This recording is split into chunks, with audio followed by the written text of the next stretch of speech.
fazer a leitura do relatório final da CPI da CPI.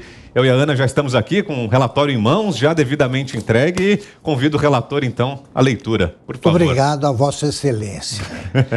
Para usar a linguagem desse pessoal aí do parlamento, eu peço vênia para me estender um pouco, porque nenhum relatório pode ser tão conciso. Eu fiz o máximo, fiz o possível para não me estender demais. E você vai me cortando quando tivermos os intervalos. Fica à vontade. Primeiro, uma introdução. Essa CPI foi instaurada poucos dias depois da instauração da Comissão Parlamentar de Inquérito supostamente proposta para investigar delinquências ocorridas durante a pandemia de Covid-19. Os integrantes do Pingo nos Is e o pessoal da revista Oeste, eles entenderam que aquilo merecia atenções especiais. A lista de convocados parecia chamada oral em pátio de cadeia. E o relator escolhido foi Renan Calheiros, um notório prontuário ainda em liberdade. No Faroeste à Brasileira, produzido pela Era PT, é o vilão que persegue o xerife. Mas incumbir Renan de investigar patifarias é algo como instalar Marcola, o chefão do PCC, no Ministério da Justiça e da Segurança Pública. Uma CPI desse calibre exigiu a montagem, pelos dois parceiros, de uma CPI com as iniciais, somando as iniciais da Controladoria de Pilantras e Impostores. Não há nenhum parlamentar da nossa CPI. É Controladoria de Pilantras e Impostores. Formada por jornalistas que não tratam a verdade a pontapés. Assim nasceu a CPI da CPI. A orientação repassada aos investigadores limitou-se a 2 lembretes. 1. Ver as coisas como as coisas são. 2. Contar o caso como o caso foi. Eu devo registrar aqui a colaboração especial da Ana Paula Henkel, do Zé Roberto Guzzo e do Silvio Navarro. Então vamos lá. Capítulo 1, a origem. Os inimigos de Jair Bolsonaro jamais aceitaram o resultado das eleições de 2018. Assim que a apuração terminou, os devotos do derrotado tentaram impedir a posse do vitorioso com o pretexto de que teria feito mau uso das redes sociais durante a campanha. De lá para cá, o governo federal não conheceu um só minuto de sossego.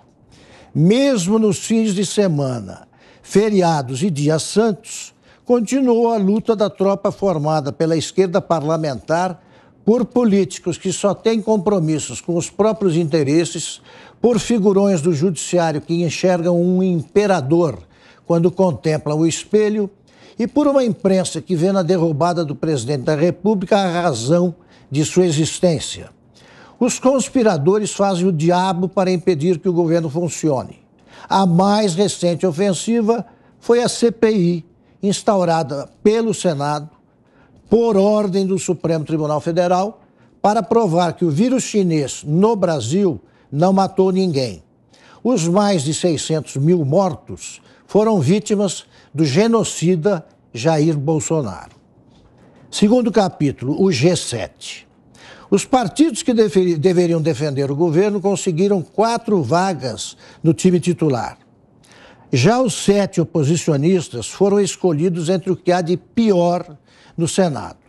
Já na sessão inaugural, o relator Renan Calheiros, de Alagoas, o presidente Omar Aziz, do Amazonas, e seu vice Randolfo Rodrigues, do Amapá, deixaram claro que o parecer estava pronto e as conclusões já concluídas. Mas ficariam 6 meses em campo para que a torcida brasileira conhecesse melhor os integrantes do que ficaria conhecido como G7. Má ideia. Quem ainda ignorava o caso ficou sabendo que Aziz foi anexado à fila de investigados no Supremo Tribunal Federal por ter tripulado um desvio de verbas destinadas à saúde que somaram 260 milhões de reais. Envolvidos no mesmo caso de polícia, foram presos a mulher e 2 irmãos do presidente da CPI. Em julho, Arthur Virgílio Neto, ex-prefeito de Manaus, afirmou que Aziz só escapou de uma CPI da pedofilia instaurada pela Assembleia Legislativa do Amazonas graças à interferência dele próprio, Arthur Virgílio. O Brasil que pensa e presta foi apresentado aos chiliques e faniquitos de Randolph. A plateia entendeu que o relator e o presidente são casos de polícia há muito tempo e ganharam notoriedade ou voltaram ao palco outros integrantes do G7. Esse G é de gangue, com maiúscula. O senador Otto Alencar, da Bahia, é médico formado, mas não veste um jaleco há muitas décadas. Para mostrar que ainda lembra que o antibiótico chegou depois da sulfa, resolveu animar o auditório com pegadinhas. Por pouco não perguntou a alguma Vossa Senhoria se sabia a diferença entre um vírus e um ovário. O senador Humberto Costa, de Pernambuco, mostrou-se tão preparado para socorrer algum doente quanto Otto Alencar. Mas meio mundo lembrou que o mais aflitivo soprano do PT foi aquele ministro da Saúde que se meteu no escândalo dos sanguessugas e acabou ganhando do Departamento de Propinas da Odebrecht o codinome Drácula. Perdão pela pausa. Necessária, né? Tem muito chão ainda. Continuemos. O Covidão. O caráter do G7 foi escancarado pela demarcação do território a ser devassado pela CPI. Na linha de tiro estavam Bolsonaro e todos os que se moveram desde março de 2020 nas cercanias do presidente da República. Ficaram fora os 27 governadores e mais de 5.500 prefeitos do Brasil.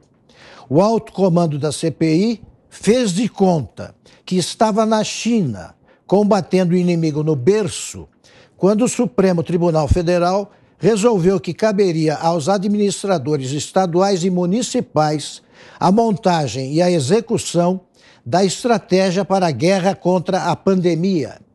Nenhuma decisão tomada por governadores e prefeitos poderia ser modificada, muito menos vetada pelo governo federal.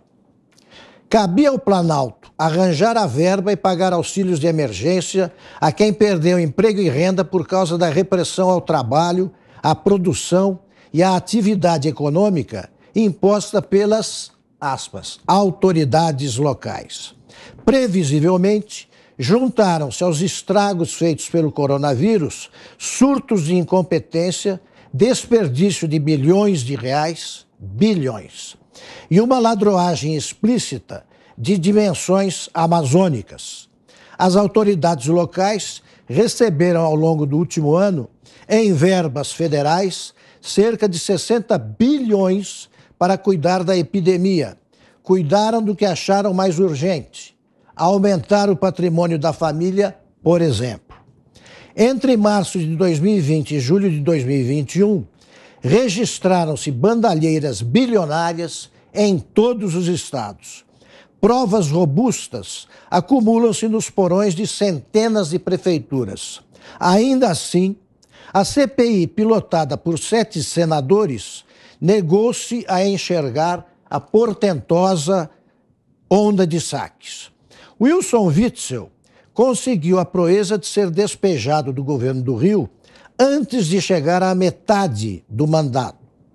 Pousou na CPI como convidado, bancou o inocente injustiçado, combinou com os anfitriões uma sessão secreta e foi dispensado de explicações sobre o caso dos hospitais de campanha que foram pagos sem terem existido. Intimados por uma CPI de verdade, o prefeito de Araraquara, Edinho Silva, talvez reencontre na Assembleia Legislativa do Rio Grande do Norte seu irmão de alma, Carlos Gabas, que por decisão do Consórcio Nordeste chefiou o combate à pandemia e o ataque às verbas federais. O relator.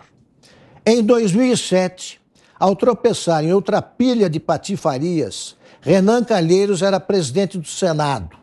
Encorajado pelo acervo de dossiês que coleciona e, segundo a lenda, guarda um colosso de deslizes protagonizados por dezenas de políticos, Renan propôs um acordo aos colegas.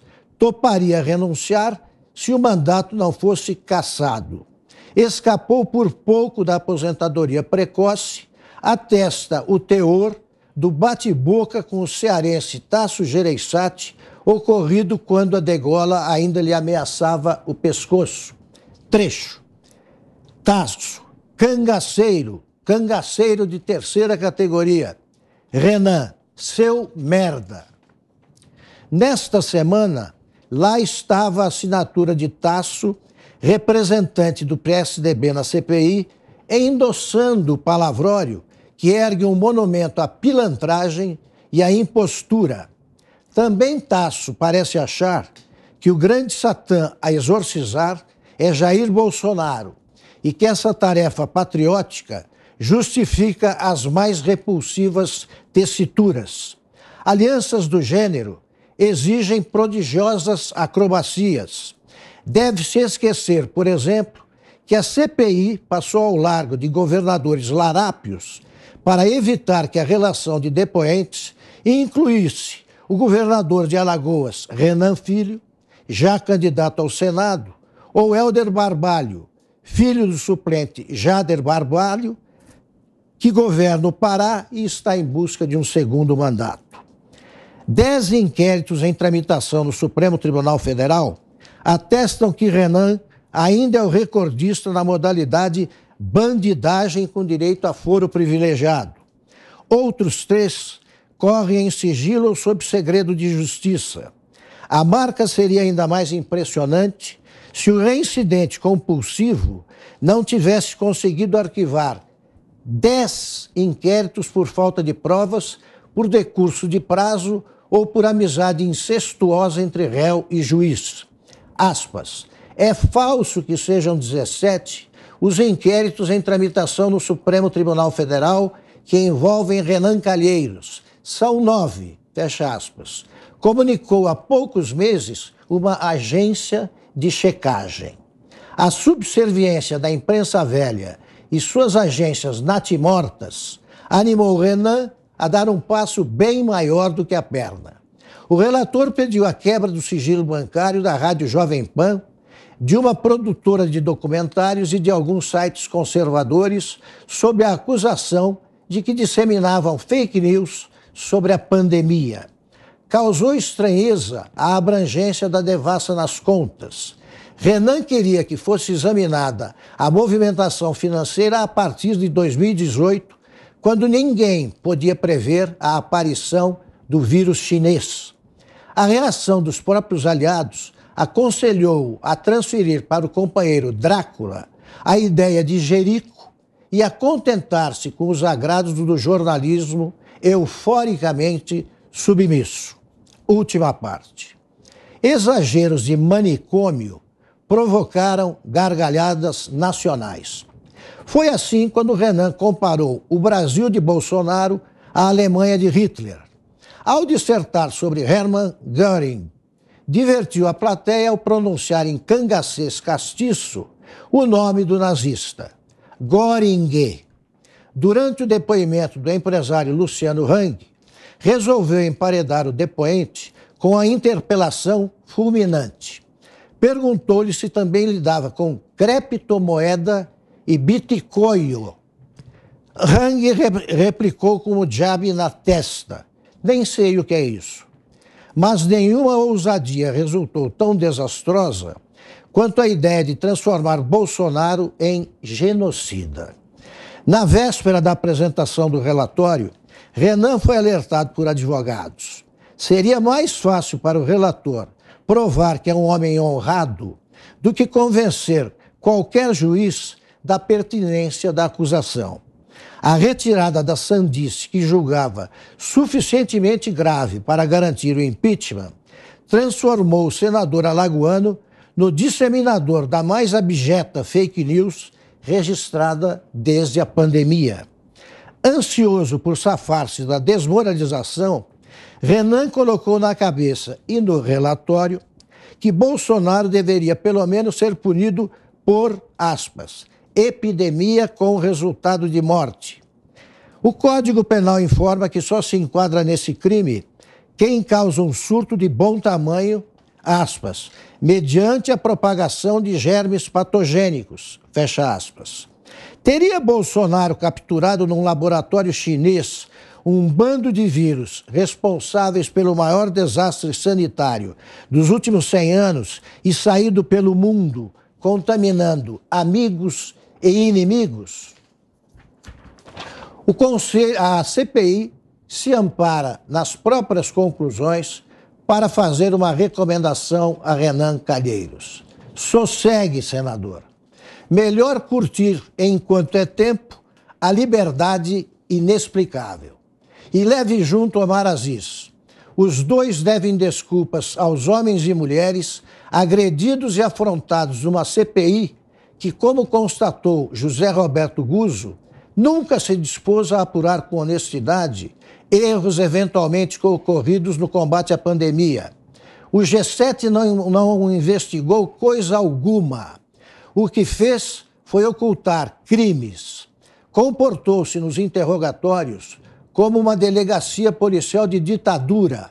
Ofendeu, perseguiu e pisoteou os direitos das testemunhas como cidadãos e como seres humanos.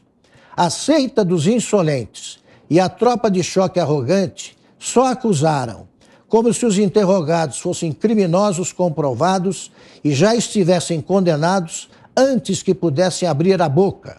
A CPI da CPI concluiu que, ao fim dos interrogatórios, os inquisidores é que deveriam ouvir dos depoentes a merecidíssima voz de prisão e recomenda à Justiça que todos sejam julgados e condenados por prevaricação. Muito obrigado ao presidente e à nossa investigadora Ana Paula. É isso, relator? Está lido o parecer? Está lido. A gente vai fazer a íntegra está na edição da revista Oeste desta semana. Perfeito. A gente faz um rápido intervalo agora, mas claro, na sequência a gente analisa. É o tempo de discutirmos aqui, não é tão fácil assim, o relator só apresenta. A gente vai deliberar aqui, daqui a pouco, as conclusões aí em cima do parecer de Augusto Nunes. Um rápido intervalo agora, até já. Os pingos nos is.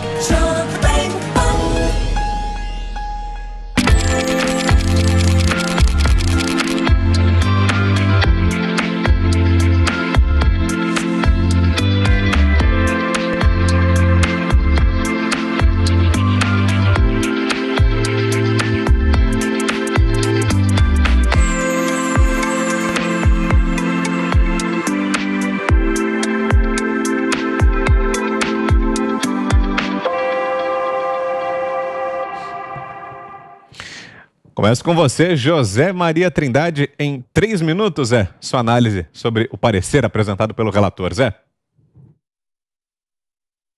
É um relatório conciso, preciso e muito bem formulado e que eu considero que é mesmo o resumo do que aconteceu naquela comissão parlamentar de inquérito.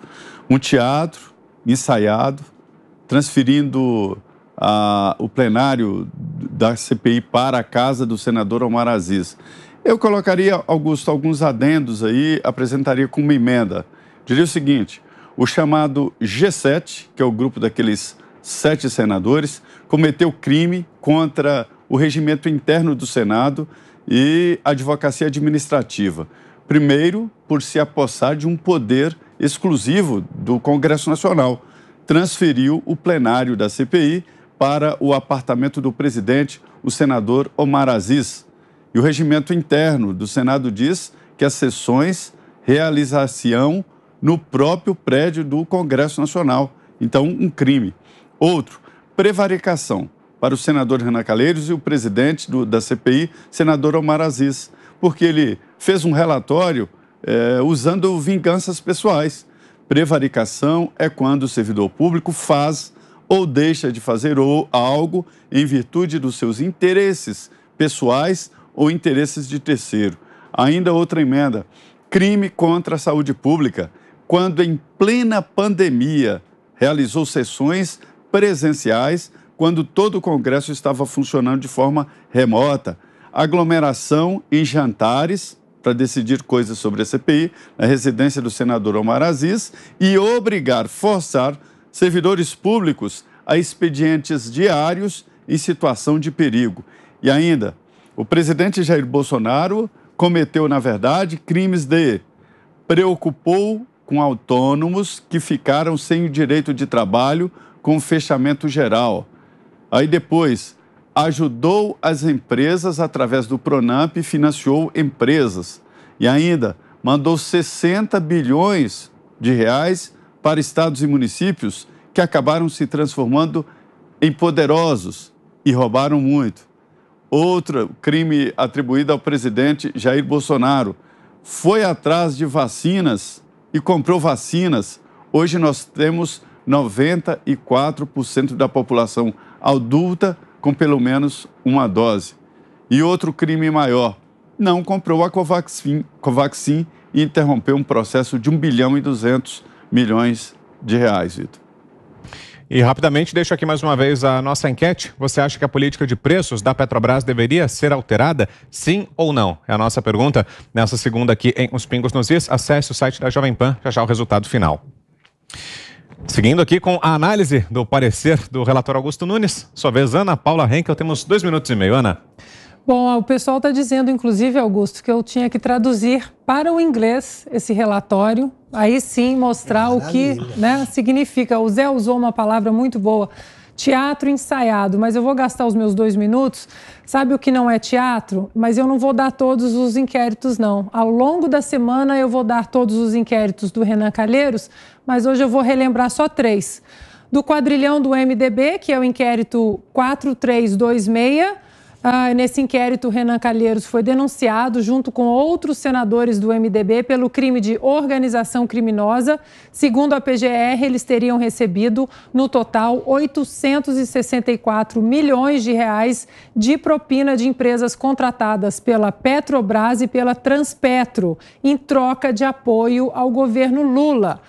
Corrupção na Transpetro, que é o inquérito 4215, nesse caso, Renan Calheiros foi denunciado por corrupção e lavagem por suposto recebimento de propina da NM Engenharia em troca de contratos na Transpetro. Em 2019, a segunda turma do STF recebeu a denúncia com base em indícios de que o MDB de Tocantins recebeu 150 mil reais de empresas que, em 2007, livrou Renan de representações no Conselho de Ética do Senado. E o último de hoje, que é o inquérito 4426, que apura pagamentos de 5 milhões da Odebrecht a Renan Calheiros e Romero Jucá em 2014 para alterar uma medida provisória de 2013 e aliviar o imposto de renda de lucros obtidos por empresas brasileiras no exterior. Um gostinho. Durante a semana a gente lê os outros. Vamos anexar ao relatório. Vamos.